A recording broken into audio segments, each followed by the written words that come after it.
Welcome to Things You Don't Know. Today, we're talking about something I really didn't know a whole lot about either until we had started doing the investigation on this. We're talking about one of the strangest episodes in European history, the Dancing Plague of 1518. Yes, and just to be clear here from the beginning, this was not a dance contest, a festival, or a celebration that got out of hand, was it, Dr. Deneen? No, Chan, it wasn't. You're right. The best known case happened in Strasbourg, which today is in France, but in 1518 was still part of the Holy Roman Empire. According to historical accounts, people began dancing in the streets and could not seem to stop. Yeah, some reportedly danced for days. Ooh, some collapsed. Some may have died from exhaustion, strokes, heart attacks, or related physical stress. And I have to tell you, that sounds almost impossible. So the question here is, what was really happening? And that is exactly where the debate begins. Was it mass hysteria, a disease, poisoning, religious fear, or was it something that combined several of these factors at once? Yeah, today we'll look at the event itself, the medical theories, the religious atmosphere of the time, and what historians still are arguing about today. Now, what just happened in Strasbourg? The story usually begins in July of 1518 with a woman often identified as Frau Troffea. The account says she just stepped into the street and began dancing. Well, was there music at all? At the beginning, apparently not. This is part of what made it so disturbing to observers. She was not dancing at a wedding or a feast. She seemed compelled to move against her will. And according to later accounts, she did not stop after a few minutes. She just kept on going. She continued for hours, then for days, resting only when her body gave out and she was forced to. Eventually, people began to think that she was sick, but early modern people did not separate illness, religion, sin, and supernatural fear the way modern medicine tries to separate them. A strange physical problem could be interpreted as a medical issue, a spiritual attack, a punishment, or even a curse. You know what? That is very important. We should not imagine the people of Strasbourg as foolish. They were trying to explain something, frightening them with the knowledge and beliefs that were available to them at that time. And then, didn't other people join her, Dr. Deneen? Yes, Channa, that's what the accounts say. Within days, more people were dancing. Some reports say dozens. Later estimates rise much higher, possibly into the hundreds. Whoa, that's where we should be kind of careful. The exact numbers are debated. Some versions say around 400 people. 400 people were affected. Some death totals may be exaggerated, but historians generally agree that something quite unusual happened and that it really did alarm the city. So, this was not just one person having a medical episode, it became a public crisis. Yeah, one of the most interesting parts of the story is how the authorities responded. They did not immediately try to stop the dancing. Uh-uh. That seems strange to me. It does to us 6 centuries later, but local physicians reportedly blame the problem on what was called hot blood, which fits the old humoral theory of medicine. In that system, health depended on the balance of bodily fluids and qualities like hot and cold, wet and dry. So, if the problem was thought to be overheated blood, one answer was let the dancers dance it out. So basically, the treatment was more dancing? Yes, yes, Chandler, it was. The city reportedly cleared space, arranged a place for dancing, and even brought in hired musicians. Oh, okay. Now that sounds like the worst possible decision. Yeah, from a modern perspective, probably. If the problem involved exhaustion, panic, suggestion, or social contagion, then providing music in public space may have reinforced the behavior. Let's be clear, the authorities were not trying to be cruel. They were following a medical theory that made sense to them at the time, but the result seems to have made the situation worse. And eventually, they changed course. As the crisis continued, the response shifted toward religious remedies. Some dancers were taken to a shrine associated with Saint Vitus. Yeah, Saint Vitus matters because in parts of medieval and early modern Europe, people believed he, Saint Vitus, could curse people with uncontrollable dancing. So the cure was not just medical, it was spiritual. So, who exactly was this Saint Vitus? Well, Saint Vitus was an early Christian martyr whose cult became popular in parts of Europe. Over time, his name became associated with certain movement disorders and with the idea of forced dancing. The phrase Saint Vitus dance later become connected to medical conditions involving involuntary movement, especially chorea. In the 1500s, many people thought in terms of divine punishment, curses, and spiritual danger. That's right, people may have believed they were under a saint's curse. Exactly, Chandler. And belief can shape behavior, especially under stress. If a community already believes that a dancing curse is possible, then a strange case of compulsive dancing can become more than one person's problem. It can become a shared fear. Yeah, that does not mean that people were pretending. We're not saying that at all, and I don't believe that. It means expectation, fear, and physical distress can interact. The body can express psychological strain in real symptoms.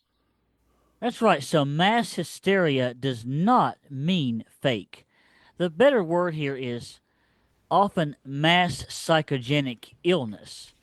It refers to real symptoms spreading through a group, usually without one single infectious agent or toxin causing all cases. And Strasbourg had reasons to be anxious. The early 1500s brought famine, disease, economic stress, and religious fear. This was also the period just before the Reformation exploded across Europe. So this was a city under pressure. Oh, very much so. Let's talk about the disease theories. Could there have been a physical illness that caused all this? Well, that has been suggested. One theory is ergot poisoning. Ergot is a fungus that can grow on rye in particular. If people eat contaminated grain, it can cause serious symptoms, including convulsions, hallucinations, burning sensations, and abnormal movements. This theory has attracted attention because rye was common in Europe and ergot poisoning is historically documented. So, could ergot explain the dancing? Well, that's weird, Chandler, because it might explain some of the symptoms, but it has problems as a full explanation. Ergot poisoning usually makes people very ill, very sick. It can cause spasms, pain, confusion, and circulation problems. It does not neatly explain people dancing for days in a socially patterned way. How bizarre. Indeed. Also, if a batch of grain were contaminated, we might expect a wider range of symptoms across households, not mainly a dramatic outbreak of dancing. So, ergot is possible, not proven. Exactamundo. It remains a theory, but many historians and medical writers see it as insufficient by itself. Another possibility, Dr. Weaver, is that some individuals had neurological conditions, seizure disorders, movement disorders, or extreme exhaustion that observers may have interpreted as dancing. Yeah, that is possible for individual cases, but it is harder to explain the spread through a city unless social and psychological factors are added into the mixture. You know that, Chandler? I did, Dr. Weaver. And what about infectious diseases? You got something to say about that? Well, yeah, there's no strong evidence of a germ causing people to dance. The word plague can mislead us. In this case, it does not mean plague in the sense of like bubonic plague. It means a sudden, frightening outbreak. The leading modern explanation is often some form of mass psychogenic illness shaped by cultural belief. Mass psychogenic illness involves real symptoms. People may faint, shake, feel pain, struggle to breathe, or experience weakness. And these symptoms are not consciously invented, these are real experiences. But they spread socially, if I'm hearing you right, Chandler. Yeah, that I would say yes. Under intense stress, people can become highly suggestible. If one person shows frightening symptoms, others may develop similar symptoms, especially if everyone shares the same fear about what is happening. In Strasbourg, the shared fear may have been the belief in the dancing curse. If people believed Saint Vitus could punish them with uncontrollable dancing, and seeing dances in the street could confirm their worst fears. And then fear affects the body. Panic changes breathing, heart rate, muscle tension, sleep, appetite, and perception. In extreme situations, people can enter trance like states. Yeah. Or dissociative states. So, stress, belief, and the body all feed into each other.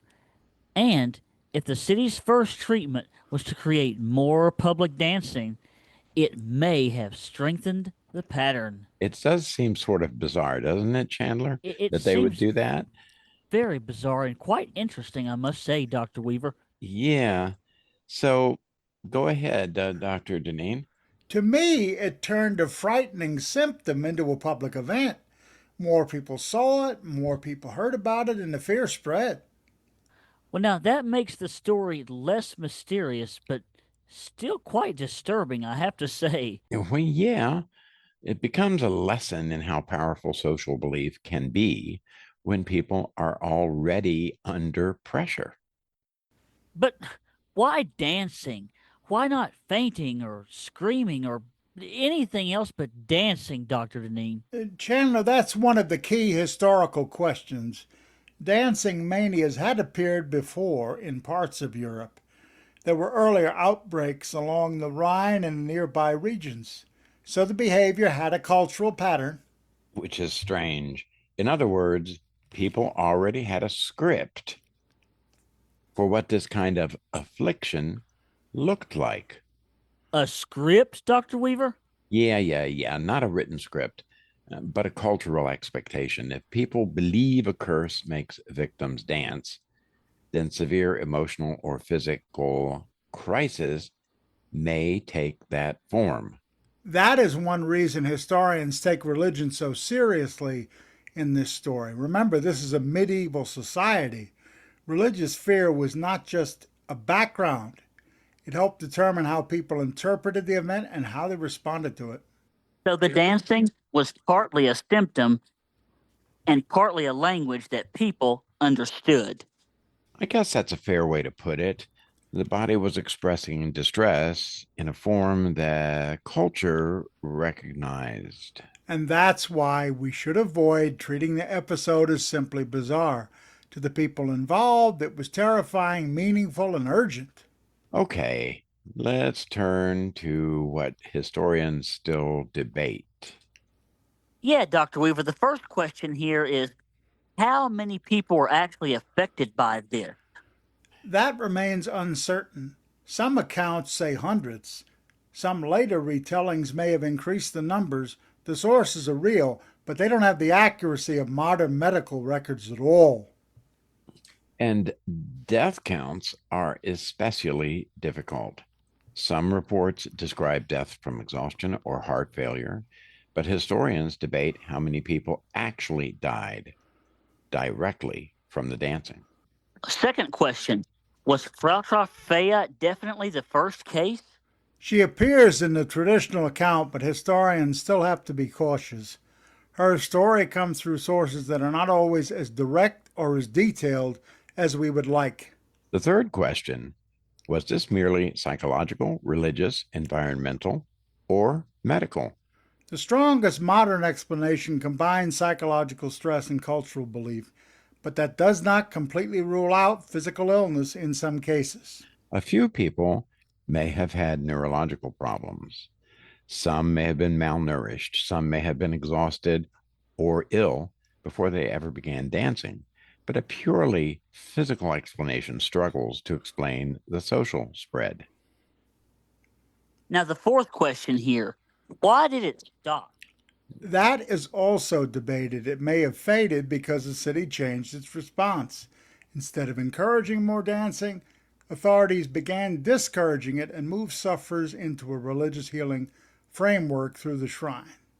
Yeah, it may have also burned out as fear changed direction. Mass psychogenic outbreaks often end when the social conditions change, when people are separated, when authorities respond differently, or when the community accepts a new explanation.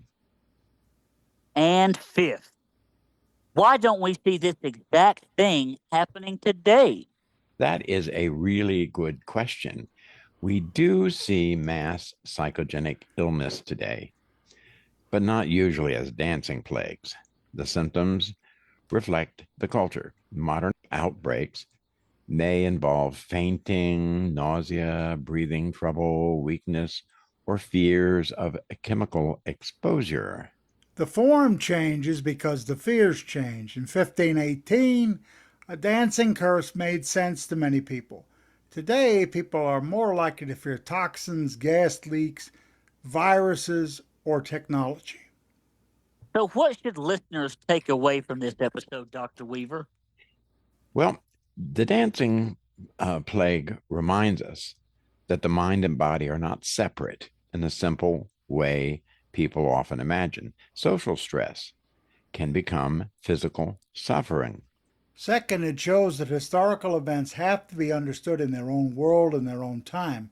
Strasbourg in 1518 was not modern Europe, let alone modern America. It was a theocratic, religious, anxious, very medically different society.